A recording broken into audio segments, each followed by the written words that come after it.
There we go. Welcome to Wine Foundry Wednesdays. This is the first of a series of harvest, series shows that we're going to do to kind of teach you a little bit about winemaking, give you kind of an insider's look at things. This one's going to be focused mostly on the equipment and the tools that we use to make the wine. We'll talk later at the end of the show about a 4-part series coming up exploring kind of really the benchmarks of harvest, and we'll talk about that at the end.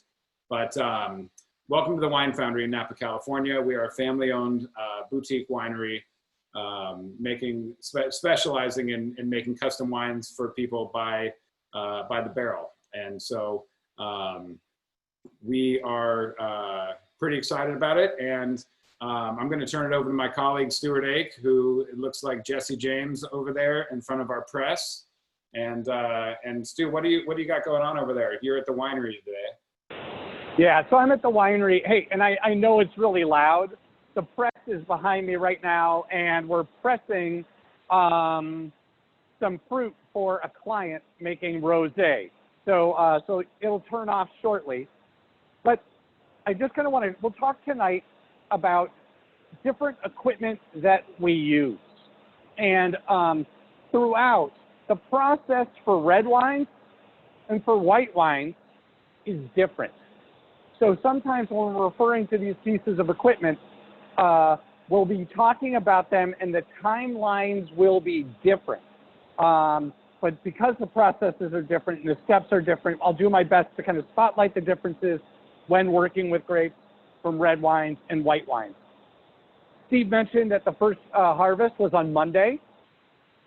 And since that was Sauvignon Blanc from Morgan Lee Vineyard, and I was out there at the pick at 6 o'clock in the morning.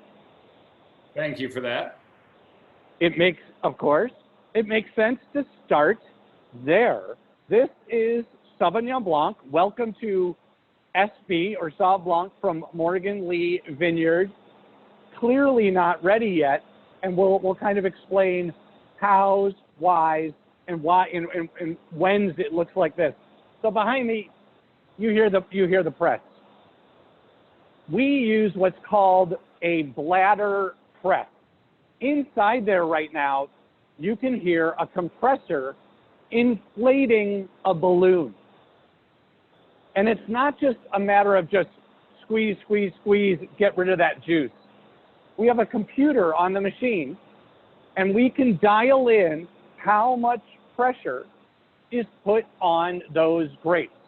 Now, for the Sauvignon Blanc, we hand harvested everything. We brought the grapes to the winery, and the whole clusters are tossed in that hopper right at the top. And then, once those grapes are put in there, it goes inside the press, and we inflate that bladder. We start inflating it at 0.2 bars of pressure. And if you go back to high school, what's a bar? It's 1 atmosphere. And an atmosphere is 14.5 pounds per square inch about. So we're going at 0.2 bars, squeezing that juice out. And you might think, oh my goodness, like the fresh juice would look glorious. But you can see there's a lot of solids in here. So what we do is when we press it out, we put this in a tank, and we're going to let it sit for a few days so the heaviest parts will precipitate to the bottom, and then we'll take a more clarified juice over to a different fermentation tank, fire it up, which means we'll gradually heat it, warm it up a little bit, not too much, just to, mid-50s basically, and then the natural yeast will start eating the sugar. I think, Steve, actually, you have a video of the press. Why don't you fire that up? And then while you're doing that, I'll kind of talk about the process for the whites. You're going to see some of the footage from Monday shortly, but we have this bladder press. Other people use a basket press. Both presses are outstanding. The primary thing is you just don't want to break the seeds. Now, for red wine, that's white wine. We ferment the juice. For red wine, totally different ball game. There, what we do is much later in the game, we're going to take we're going to let the grapes ferment, and then we're going to put all of the skins that have already been fermented into the press and gradually squeeze them. So you can see the SB and the Sauv Blanc that was in there from Monday. And then here we are, we're going to be dropping the load into the press right now. It goes in, and then we seal it off, inflate the balloon, inflate the balloon, inflate the balloon, and then take that juice and then put it into a tank for fermentation. It seems like, you know, the cool thing that I love about winemaking, or one of the things, is that we get to play with big, cool toys. And a press is one of them. Rafa's over here working on that rosé right now. And that's why I'm wearing the mask. We both have our masks on, as do a number of other people on the floor. So I hope that kind of helps shed a little light on the press. And this juice, I'm going to give it a taste. What's up, Steve? I think we lost your video. At least I can't see you anymore, and I miss you. Do you really? I do. I miss you, buddy. Well, tell you what. Do you, since we were just talking about red wine, and other people can see it. So so that's okay. I'm such a handsome guy. So since other people can see it, Steve, do you want to take over and talk about the sorting table, and I'll kind of start making my way over to the sorting table? Yeah, that'd be great. I have no idea where you are though, because I can't see you, but that's okay. So as Stu mentioned, the process for whites and reds is different. Where the press is stage 1 for white wine. When talking about red wine, we start at the sorting table, technically actually the hopper going into the cluster sorting line. So we're going to go through cluster sort, destemmer, crusher, elevator, not crusher, and optical sorter. We actually don't really crush fruit too much anymore, at least not, we don't use a crusher. We don't crusher rolls that used to kind of crack the berries. That happens in the process as is. So I've kind of, Stu, should I show that video? Yes. Okay. Then I will share my screen here again. Excuse me while I get this going. And Stu, you want to talk us through that? Well, I'll talk it through. So basically that's a hopper where we dump the grapes. Comes down here to the cluster sorting, where we can have people pulling out any bag clusters into an elevator, dropping it into a stemmer, onto the optical sorter, and the optical sorter comes down here. That's the blue conveyor. We're going to show you a little more detail here. So this was earlier today, getting some red fruit through there. So cluster sorting is where we just want to make sure we pick out any big leaves, anything that we don't want. It's called MOG, material other than grapes, the occasional lizard, big spiders, a rare frog or snake. I'm mostly kidding about that. And this is the optical sorter running through here, which I'll tell you a little bit more about in a second. That's fast paced. We're going to show you some slow-mo here in a minute. So we've got the optical sorter. What's really cool about it is that it's basically got a series of cameras, and those cameras are going to be watching the berries as they fly through on that blue conveyor belt. And we put in parameters based on size, shape, and color for the berries. And depending on what varietal we're running through, Cabernet Sauvignon has its own setting, Zinfandel has its own setting, Pinot Noir has its own setting, and so on. And so, hey Stu, can you mute while I'm talking? Sorry. And hi, David. So we've got the optical sorter will go ahead and have these cameras watching the berries as they come through, and those cameras talk to the hydraulic jets that will basically pop a little air burst in the berries. and anything that doesn't fit the parameters of what we programmed in the machine, it knocks it out. So I'm going to go ahead and share a little video where you can see it in real time and then also in slow motion. And heads up, because I'm going to play the computer sound so you can hear the air popping the berries. But there's going to be a leaf that comes through here, and that's the biggest visual that you'll see. It's about probably 30 or so, 40 seconds into the video, but it flies by and this jet of air just kind of blasts it out of there. It's actually super cool. These are the kind of fun things that we deal with when we go through this. So I'm going to go ahead and start this up for you.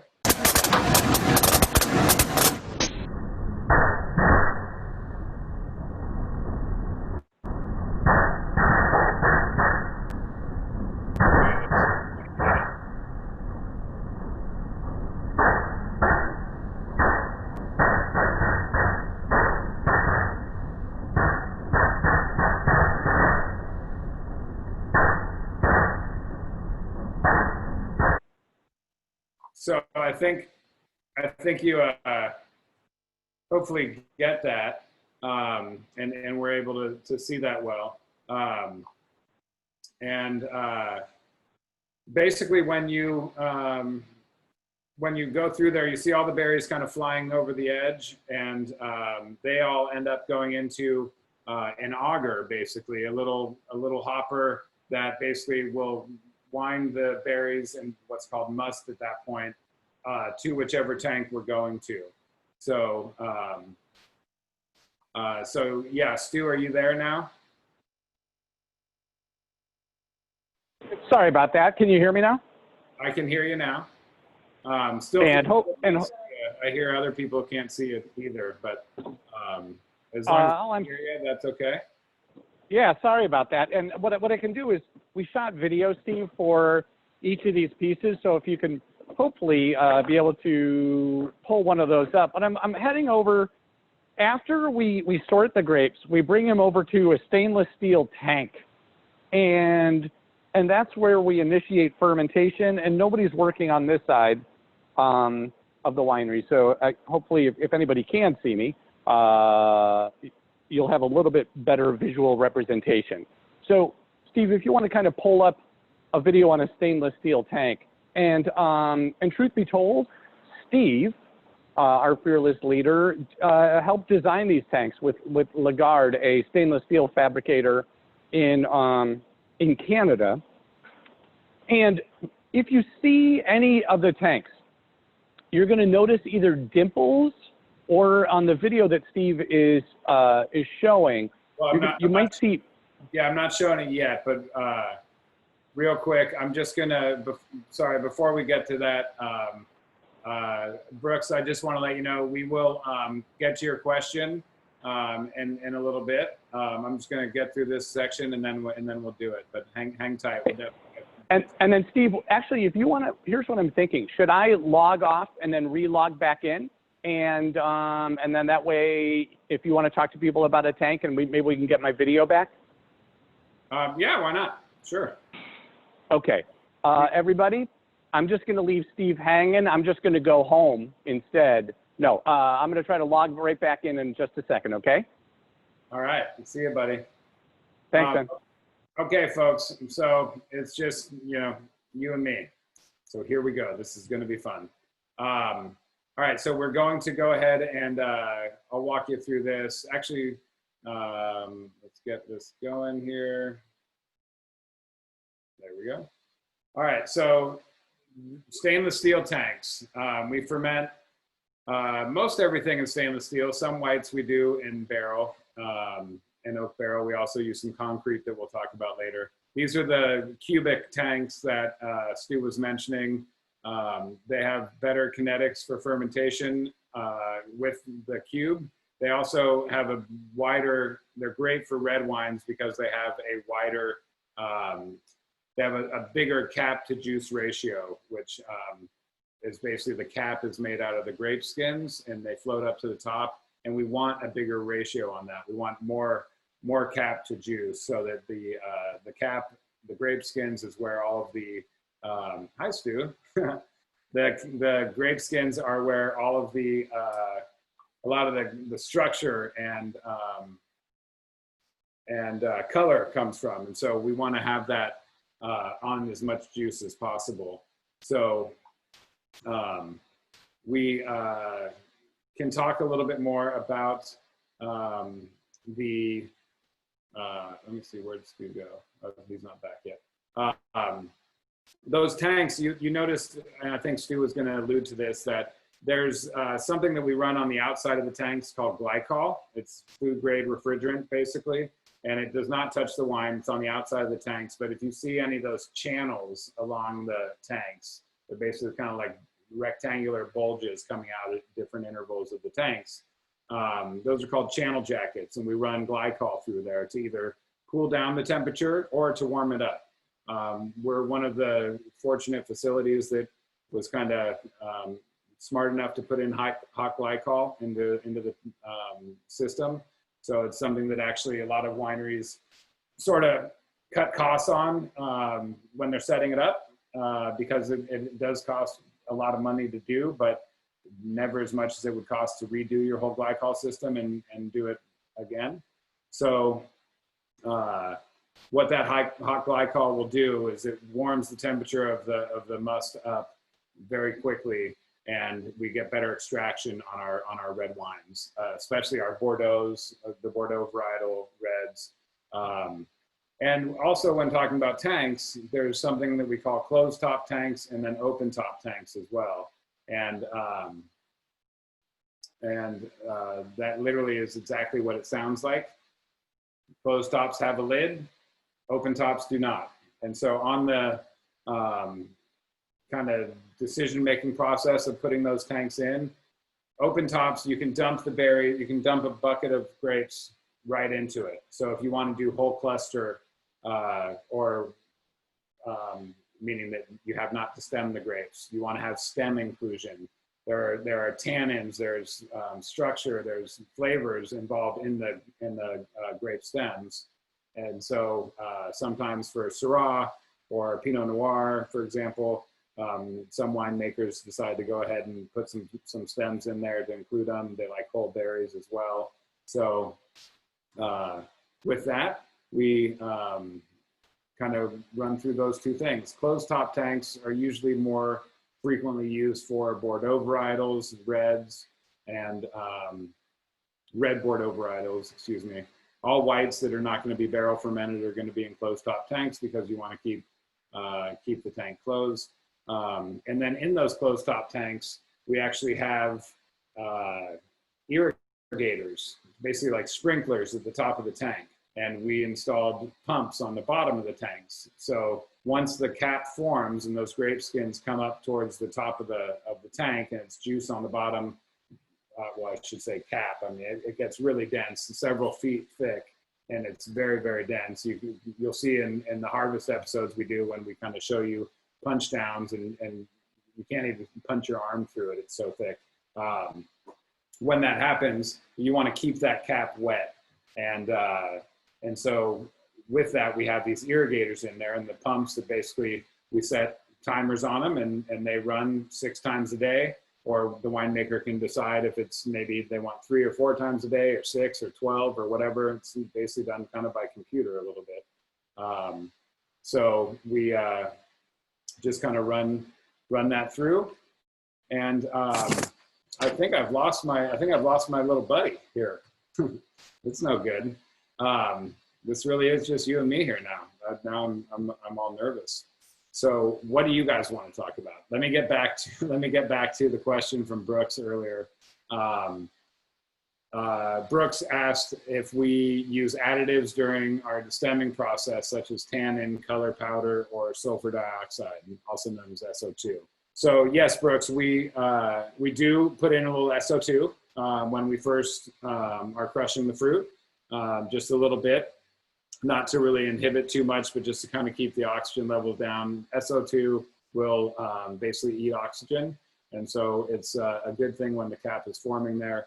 Tannins, color powder, we try to not be interventionists at the winery. We certainly don't do that at the stemming process. We may, and I think I can count on one hand, and this is our 9th harvest. So I can count on one hand how many times we've used any sort of tannin additions, and tannins are literally basically grape skins that have been kind of dehydrated and pulverized, and putting those in, they can add structure, and we would have, I think there was one lot in 2017 that we picked early to get it away from smoke. And so we wanted a little more structure, so we threw that in there. But we've never used any sort of color enzymes. You'd mentioned color panel. Okay, Stu is here, and I'm just going to promote him now, and bring him in. And all right, Stu, my friend, my brother, I feel so good. I'm in a different part of the winery. I hope that's okay. Yeah. Well, you missed the entire thing of me just kind of rambling on. Yes. So yeah, well, it's good to see you again. I felt kind of lost without you. Sorry about that. So I'll let you kind of continue, and then I'll jump in where I see fit. How's that? Yeah, that's great. So I'm going to go. I was just finishing answering a question from Brooks about whether we use any products like tannin or color powder or color enzymes or SO2 in the stemming process. I answered the thing about SO2. I basically just finished answering it. We talked a little bit about stainless steel tanks, showed the video of that you had worked on earlier today. I think the next thing that we were going to get to is kind of, speaking of the stainless tanks, and I mentioned briefly that we'll ferment in those tanks, and then we also, for white wines, if it's a Chardonnay, a Viognier, Sauvignon Blanc, even on a neutral side of things, but we'll ferment some of that in barrel. Chardonnay we do entirely in barrel. Viognier we do entirely in barrel. Sauvignon Blanc we take about 1/3 of our production and do it in neutral oak barrels. And what that's going to do is impart a different, all of these different mechanics create different mouthfeel and different kind of attributes to the wine. So the third one that we use is concrete. So with concrete, we're fortunate to have a couple things that are very appropriately named eggs. And so the eggs, let me just cue this up, and Stu, I'm going to take it over to you because I got to have a sip. I got really stressed out when you left me there. I'm so sorry, Steve. Your hair is going to start looking like mine. Yeah. So the concrete egg. So as Steve was kind of saying, look, you have different options when you are fermenting. You could ferment in anything because basically it's the natural yeast, or yeast wants to eat sugar. So you could ferment in a bucket, but we try to keep things clean and organized. And so that's why temperature control is your friend. So Steve was kind of talking about stainless. Stainless is fantastic because it's non-reactive. It will not impart any flavors, aromas, anything to the wine. People say, oh, it tastes steely. It's not because of the stainless steel tank. Now, one of the other things that we do ferment in is a concrete egg. We have a number of them. We actually have at least 6 eggs at the winery. Now, it's not exactly concrete, but that is the primary component in there. And it is the shape of an egg. And the idea behind it is that, so if you've ever seen a fermentation, and it's a beautiful thing to see, when the yeast is eating the sugar, it's kind of spinning in this cloud. It's like this tumultuous storm cloud. And the idea behind it is that the shape of the vessel is going to allow that natural fermentation cycle to be a little bit more efficient. Now, we ferment in square tanks, we fermented in anything, and the kinetics seem to be the same. But one of the other theories about what kind of changes the flavor profile of the concrete egg is that since it's not perfectly smooth, you have more surface area in there. And so you might have a little bit more oxygen exposure. What does it translate like? So in stainless steel, the wines tend to be very linear, crisp, and clean when they're straight out of fermentation. In the concrete egg, the resulting wine seemed to be a little bit more approachable, lush, smoother on the palate early on. So it's interesting when we ferment the stainless and the egg early on, let's say in November, almost everybody is like, man, oh, give me the egg, give me the egg. But then in February, everyone's like, oh, the stainless. And so that's why we like to play with different components. So that way, if the stainless is a little too lean and focused for you, you can incorporate the egg. If the egg is too rich and round, but you like that kind of the more layers and nuance it provides, we can blend in the stainless Sauvignon Blanc. I probably did a terrible description of that egg, but at risk of like driving you further crazy, I'll kind of wrap it up there. Now, Steve, were you able to show the video of the egg? Not yet. I probably should have been doing that the whole time.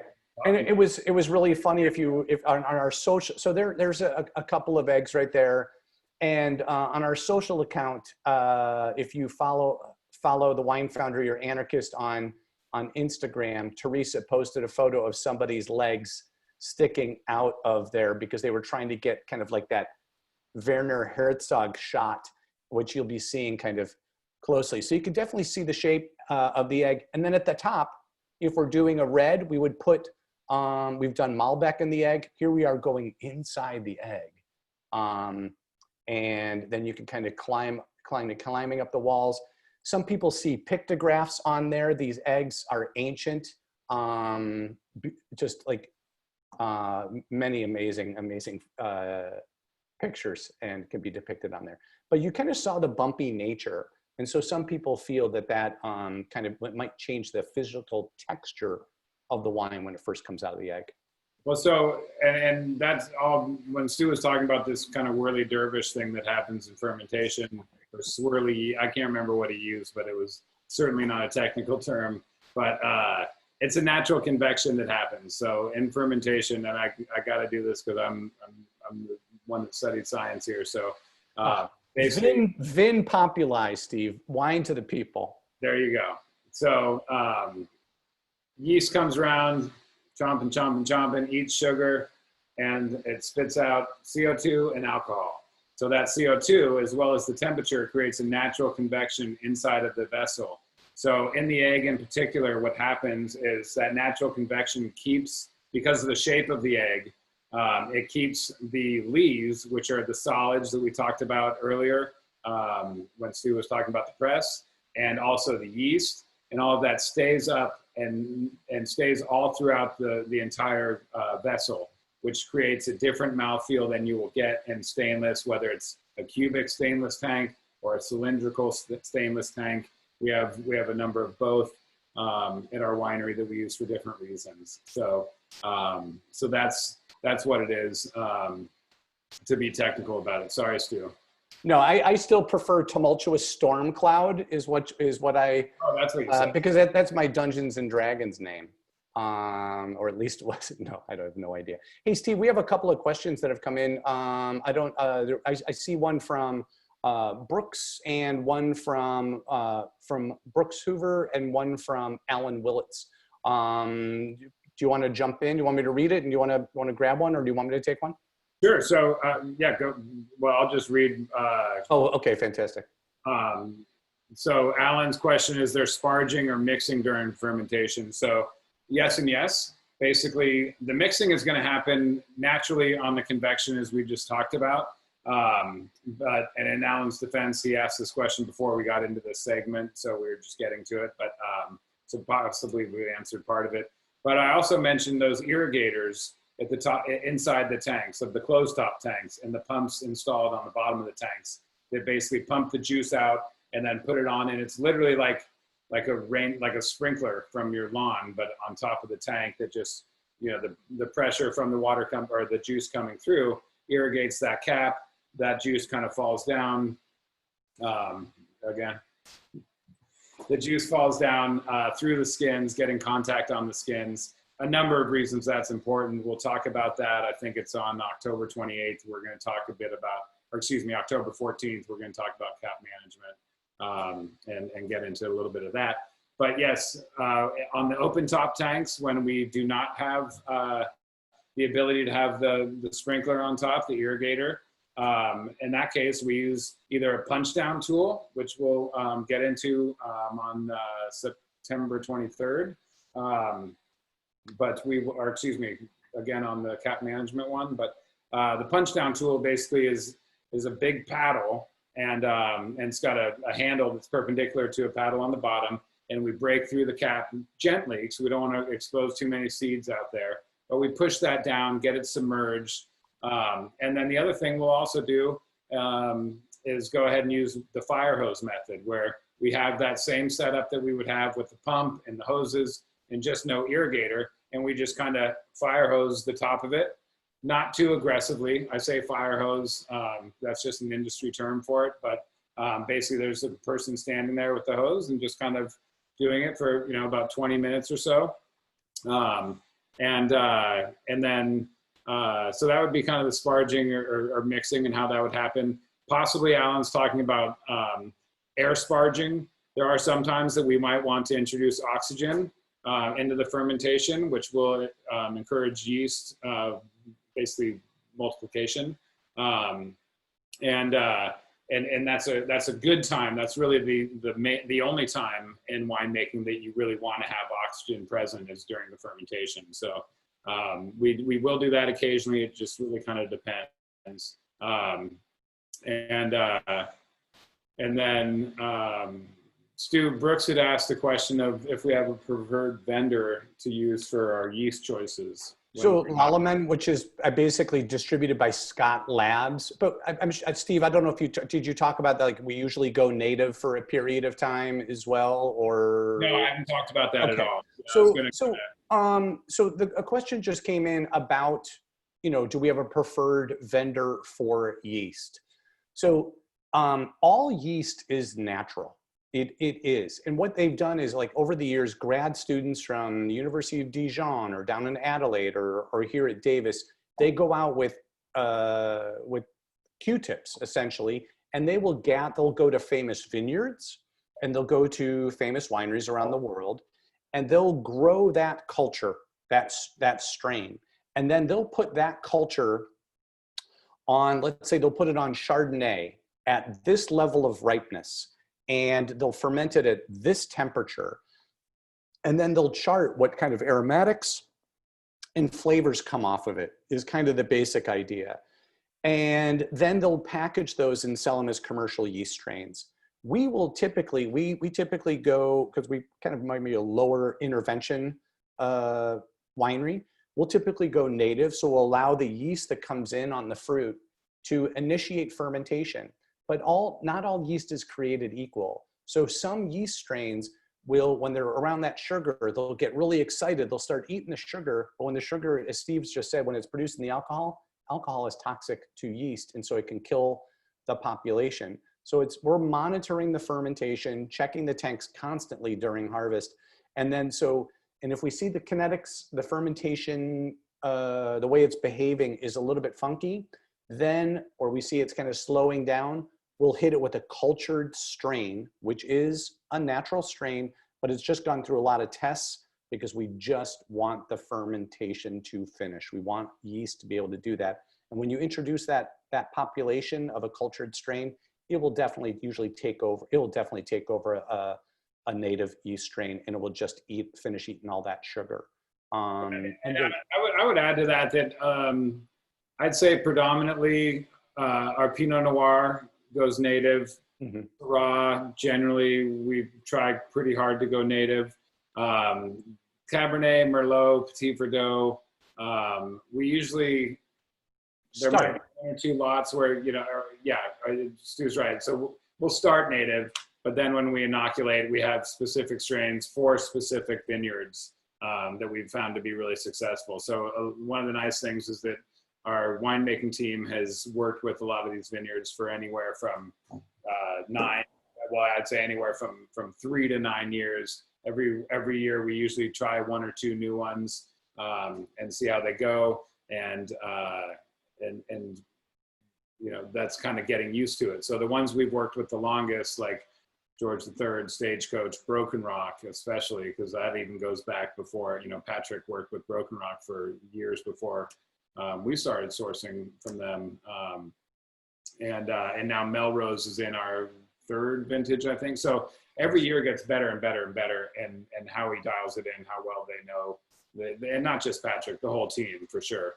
But yeah, so I think hopefully that answered Brooke's question. But Scott Labs is where we generally pick this stuff up, but you can buy them from a lot of different vendors as well. Mm-hmm.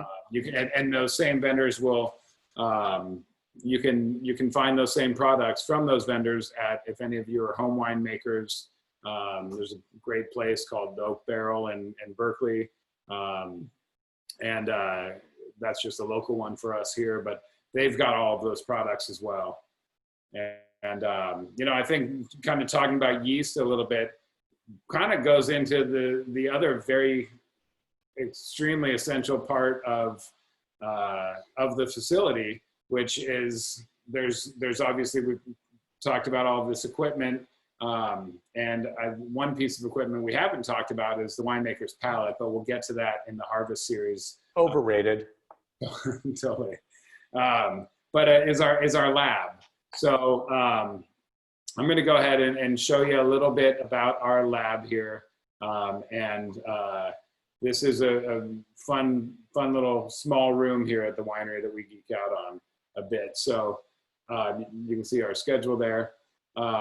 So in our lab, this is where Connor lives. That's our still centrifuge, dishwasher. Now this is the pièce de résistance. This is our Foss WineScan SO2.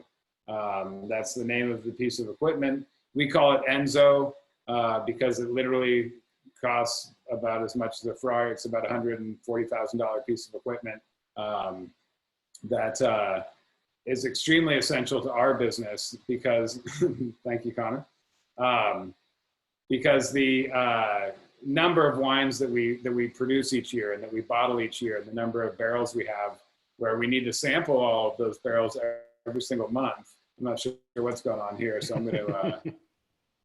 Yeah, Teresa was getting a little kooky there at the end of that video.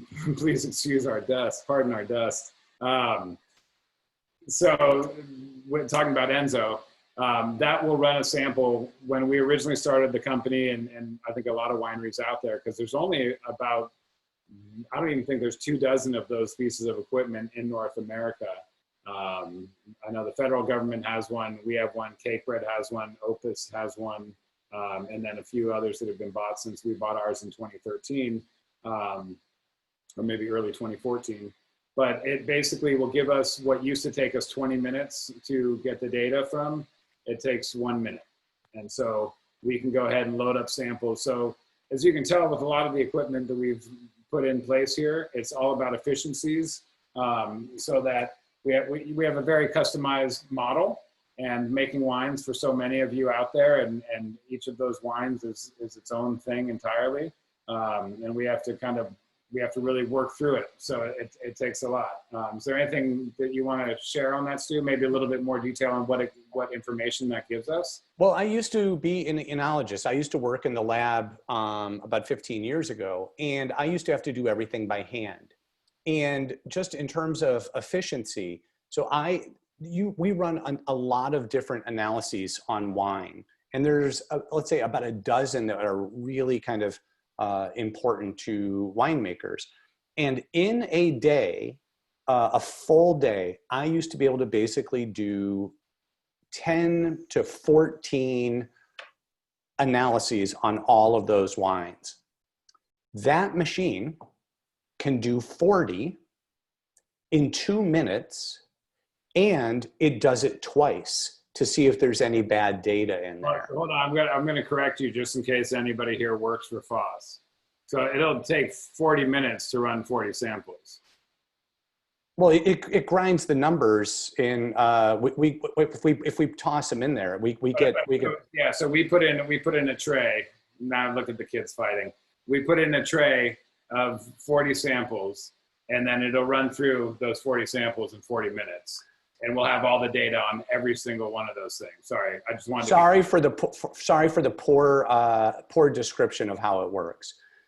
In effect, you get all of your data instantaneously, and it's actually faster than 2 minutes for data. You can get it in about 40 seconds actually, at least for the first round. And look, for a traditional winery, if you're making 5 or 6 wines, do you really need it? Maybe not. But for somebody who's making as many wines as we do, and your wine is, John's wine is different from Jennifer's wine, is different from Jan's wine, from Laurie's wine, they're completely customized. And so we need that specific level of data. And the other thing I failed to mention, as some of you know, is I was colorblind. And when you're doing hand titrations and you're looking for color change, let's just say maybe my data was not always on top of it. Well, no, I'd point out that you just said I was colorblind. He actually still is colorblind. We haven't cured him. We've been trying really hard. But I love my red shirt. We've got a couple of questions here. Sure. David Matthews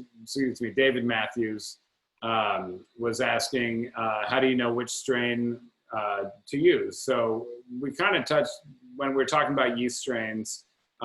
So first of all, those vendors like Scott Labs that we primarily use, they give you a description that comes from the lab of what the expected, they're called esters, and those are going to be the aromatics and the flavors and kind of what to expect on certain strains with certain varieties of grape.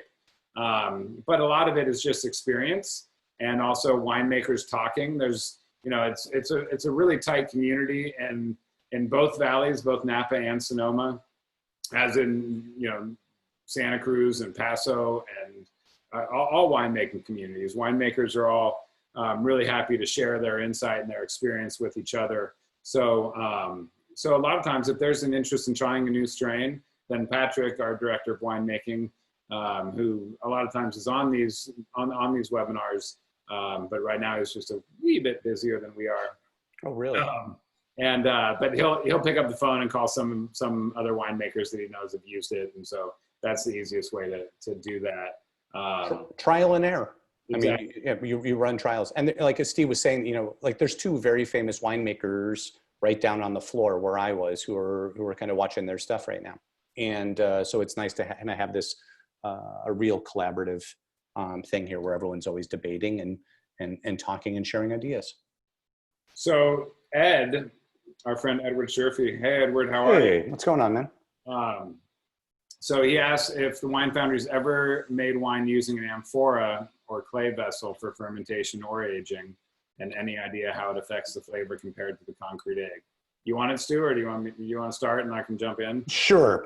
So it takes about 40 minutes. No. So with amphora, so basically, for those of you who don't know amphora, in the early days of winemaking, let's say Romans and Greeks, they would dig out, they would kind of use clay vessels, and they would put the grapes in there and kind of seal it with pitch, I guess.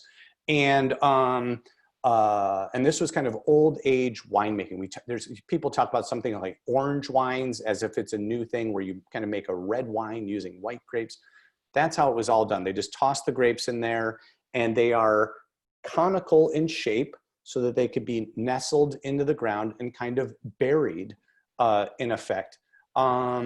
And I've never used an amphora, and I've tasted wines made in amphora, and I'm going to say that the vessel's great, but the winemaker always wins, because there's lots of great winemakers who use them and they make great wines.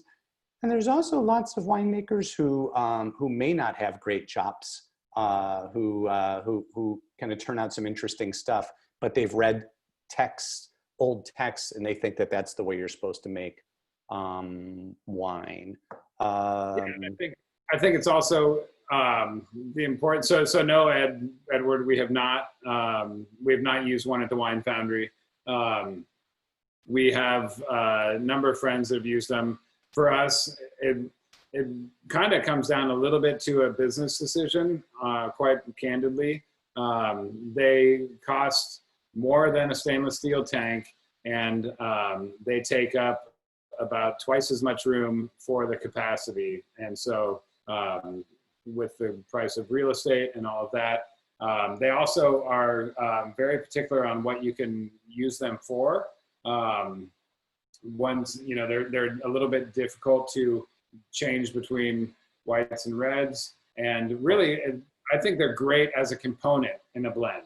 It's kind of like the egg, like what we talked about with the concrete egg.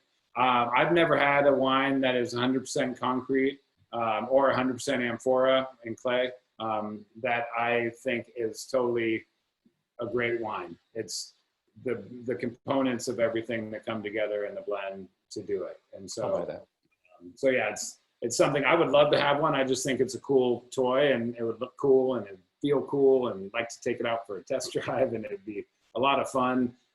Patrick and I did go shopping for one a while back. There's a place in Petaluma called Sonoma Cast Stone, which is where our eggs are made.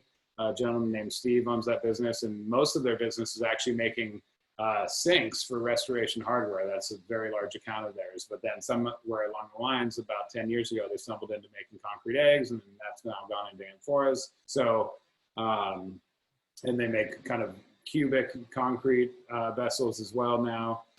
So it's I think a little bit of a fad, but also it's rooted in history. And I'm not trying to belittle it at all, but I do think it's what the cool kids play with. And I think it's a component to a great wine, or can be. I don't think it's going to be one entirely on its own. And we would have to dig up the winery floor if we were going to do it right. Yeah. Right. So, and that would not go well. I mean, it kind of, you know, we're happy to answer more questions, and we're also happy to stay online, but, you know, respect for the people that are on the East Coast here, approaching 10 o'clock. But this was supposed to be kind of just a foundational piece for the next 4 sessions that we're going to do for Wine Foundry Wednesdays. So we've been doing this the 2nd and 4th Wednesdays of each month. We're going to skip the 2nd Wednesday on September 9th because we're going to kind of prepare some other fun things, and we're going to make some wine, quite frankly.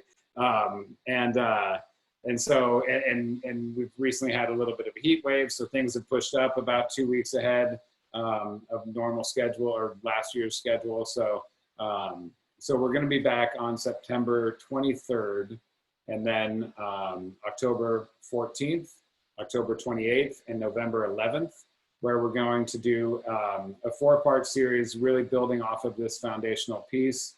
That 4-part series is so the next one will be Harvest, and that'll be September 23rd. We're gonna pair these with some wines. We'll send out some information. We'll have kind of a 4-pack available of what we're going to be drinking. Most of it's very relevant to what's going on, at least what we think Mother Nature is going to be doing in those time frames and windows. We're going to cover Harvest. Second one will be all about fermentation and cap management. The third one will be pressing wine into barrel. That'll be October 28th. So that's going to be all about red wine pressing and getting into barrel, talking about oaks and kind of the mechanical aspects, a little more detailed on how the press works and the philosophies that go into different decisions there to create structure in the wines. And then the final one is November 11th, and that's going to be all about malolactic conversion, also known as ML, or secondary fermentation, and aging in oak and or steel. So we'll be sending out more information about this, so check your inbox. And actually, you know, Edward's question about the amphora reminded me, we do have our Wine Foundry book club called, I'm totally blanking on it. It's called Between harmonic convergence, or whatever you just said. Oh no, you said malolactic convergence, which is, I want to go to that festival. We call it Reading Between the Wines, and on September 6th, so it's the 3rd Wednesday of every month. And on Wednesday, we just had it last week, And the author, Jane Lopes of Vignette, joined us for a little Q&A. Next month, we're going to be kind of going back about 15 years to explore The Billionaire's Vinegar, a fascinating story about like people who must have that bottle of wine, whether that bottle of wine really exists or not. So people at auctions spending large sums of money, and maybe some unscrupulous characters who are making these wines in their basement. The reason Edward's question reminded me of the book group is because, sorry, I thought you were going to pick up what I was throwing down right there. Not at all, man. Not at all. Yeah.